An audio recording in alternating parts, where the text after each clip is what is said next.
La cause que nous avons choisi de défendre est la faim dans le monde. Sachez que dans le monde, 815 millions de personnes ont faim, soit une personne sur 9. Ces chiffres ne cessent d'augmenter. En 2019, ils étaient de 779 millions. En 2015, ils étaient de 598,9 millions. Les plus touchés sont les enfants, les femmes, plus particulièrement les paysans et petits producteurs agricoles.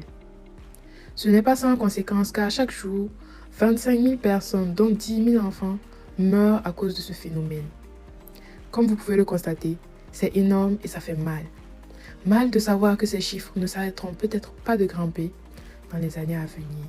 Afin de lutter contre ces graves problèmes, différentes associations existent, notamment le CCFD. Le CCFD, qu'est-ce que c'est ? Il s'agit du Comité catholique contre la faim et pour le développement. Cette association fut créée en 1961 et est mobilisée contre la faim dans le monde en soutenant des actions locales dans les pays du Sud afin d'agir sur les causes profondes de la pauvreté. Elle agit également pour sensibiliser l'opinion française sur la solidarité internationale.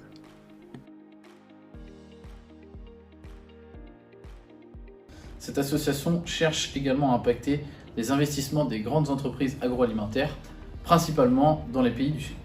Donc nous avons choisi l'association CCFD Terre Solidaire pour différentes raisons. Tout d'abord, parmi les différentes associations que nous pouvons voir, nous avons choisi l'association Terre Solidaire de par les causes et les valeurs qu'elle défend. En effet, l'association Terre Solidaire lutte contre la faim dans le monde. C'est une valeur auquel elle est attachée de par le fait qu'en 2021, malgré les avancées technologiques, la faim dans le monde reste encore présente. Mais aussi, elle lutte pour un changement de production agricole. Nous étions pleinement engagés. Nous n'avons pas eu les missions les plus faciles, mais nous avons voulu les mener à bien.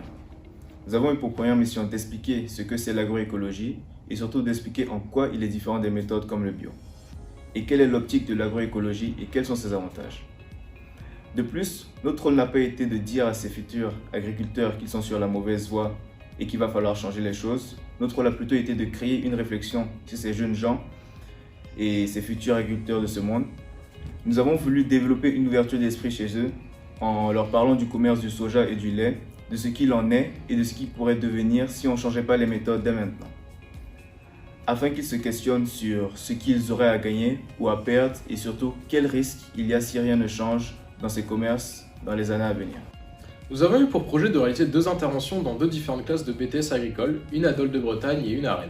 Pour nous préparer à ces interventions, nous avons dû nous documenter sur les limites du système agricole et l'agroécologie. Ce fut assez compliqué car c'est un sujet qui est quasiment inconnu pour la plupart d'entre nous.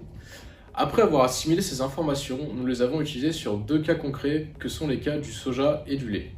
Lors de ces interventions, nous avons dans un premier temps présenté ce que nous avons appris lors de notre documentation et dans un second temps, nous avons débattu avec les élèves de BTS afin d'échanger sur nos points de vue sur les différents sujets.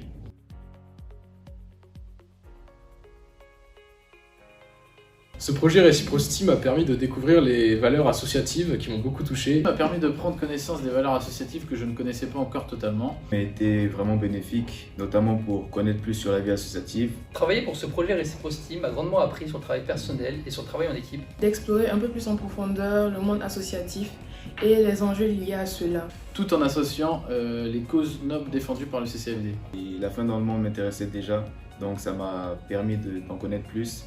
Et surtout, au niveau de l'exercice du débat, cela m'a permis à mieux construire mon débat et à mieux le gérer.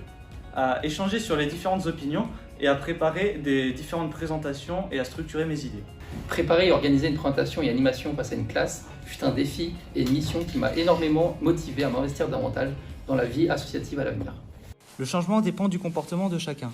Nous devons désormais passer d'une consommation et d'une production basée sur la quantité à des méthodes basées sur la qualité des produits, le respect des cultures et des moyens de chacun, dans le but de toujours mieux nourrir le monde, sans que la mondialisation et l'ascendant des pays du Nord ne viennent détériorer la volonté de progrès agricole et économique des pays du Sud comme le Burkina Faso cité précédemment. Le changement pour lutter ne dépend donc pas uniquement de la volonté de développement des pays du Sud.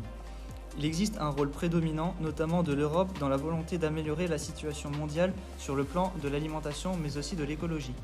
La famine augmente de jour en jour. Combattre ce problème devient donc une question de société, mais des actions et des mouvements solidaires comme le CCFD Terre Solidaire sont présents pour lutter et combattre ce problème majeur.